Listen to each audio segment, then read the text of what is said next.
بسم اللہ الرحمن الرحیم۔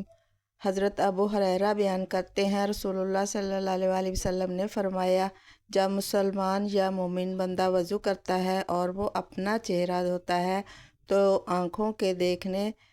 سے ہونے والی تمام خطائیں پانی کے ساتھ یا پانی کے آخری قطرے کے ساتھ اس کے چہرے سے نکل جاتی ہیں۔ پس جب وہ اپنے ہاتھ دھوتا ہے